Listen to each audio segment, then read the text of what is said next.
SIR పై ప్రతి ఒక్కరూ అప్రమత్తంగా ఉండాలి అన్నారు ఎంపీ చామల కిరణ్ కుమార్ రెడ్డి. ఇప్పటికే అన్ని పోలింగ్ బూతుల్లో వీఎల్ఏలను నియమించామని అన్నారు. బీహార్, బెంగాల్లో ఓట్లు తొలగించి బీజేపీ అధికారంలోకి వచ్చిందని ఆరోపించారు. బీఎల్ఓకు సరైన సమాచారం ఇవ్వాలని, లేదంటే ఓటు కోల్పోయే అవకాశం ఉందని అన్నారు. తెలంగాణలో ఇప్పటికే 1.2 కోట్ల ఓట్లను అన్మ్యాప్ చేశారన్నారు. ముఖ్యంగా ఎస్ఐఆర్ స్పెషల్ ఇంటెన్సివ్ రివిజన్ ఏదైతే ఈ రోజు ఎలక్షన్ లో ఈ యొక్క ఓటర్ల సవరణ జరుగుతుందో ఇది చాలా కీలకమైనటువంటి విషయము. ఎవ్వరు కూడా దీన్ని ఈజీగా తీసుకోవాల్సినటువంటి పరిస్థితి లేదు. నిన్న కూడా ముఖ్యమంత్రి రేవంత్ రెడ్డి గారు మాట్లాడుతూ ప్రతి ఒక్క కార్యకర్తకు పిలుపునిచ్చిర్రు, ప్రతి ఒక్క నియోజకవర్గ ఇన్ఛార్జీలకు కూడా క్లారిటీగా చెప్పిర్రు, ఎమ్మెల్యేలకు కూడా. దీని మీద అలసత్వం వహిస్తే రానున్న రోజుల్లో రాజకీయంగా దెబ్బతినేటువంటి పరిస్థితి ఉంది.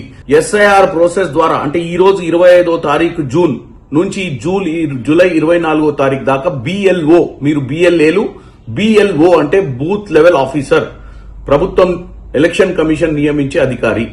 ఇతను ప్రతి ఇంటికి 3 సార్లు వచ్చే ప్రయత్నం చేస్తారు. ఎందుకంటే ముఖ్యంగా వాళ్ళు ఈ మధ్య కాలంలో ఏదైతే మ్యాపింగ్ చేసిర్రో, మన దగ్గరికి రాకముందే మ్యాపింగ్ చేయడం జరిగింది. 2002 ఓటర్ లిస్టు, 2025 ఓటర్ లిస్టులను తీసుకొని ఈ సవరణ చేస్తుర్రు.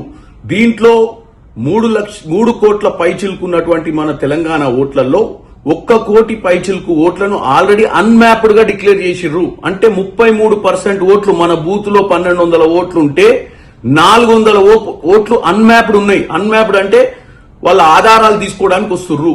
ఒకవేళ మనం అప్రమత్తంగా లేకుండా ఈ బిఎల్ఓ ఏజెంట్లు మన బూత్ కు వచ్చినప్పుడు మనం ఎమ్మటి లేకపోతే మన బిఎల్ఏ ఏజెంట్ ఈ యొక్క 33% ఓట్లు డిలీట్ అయ్యే అవకాశం ఉంది. కాబట్టి ఎట్టి పరిస్థితిలో ఈ నెల రోజులు ఈ ప్రక్రియలో ఒక్క చిన్న తప్పిదం లేకుండా, ఒక్క చిన్న ఓటర్ కూడా మిస్ కాకుండా, ఒకవేళ హైదరాబాద్ లో సెటిల్ అయినటువంటి ఓటర్ ఊర్లో వచ్చి ఓటేసే ప్రక్రియ ఉంటే ఆ ఓట్ని కూడా రిటైన్ చేసుకోవాల్సిన అవసరం ఉంది.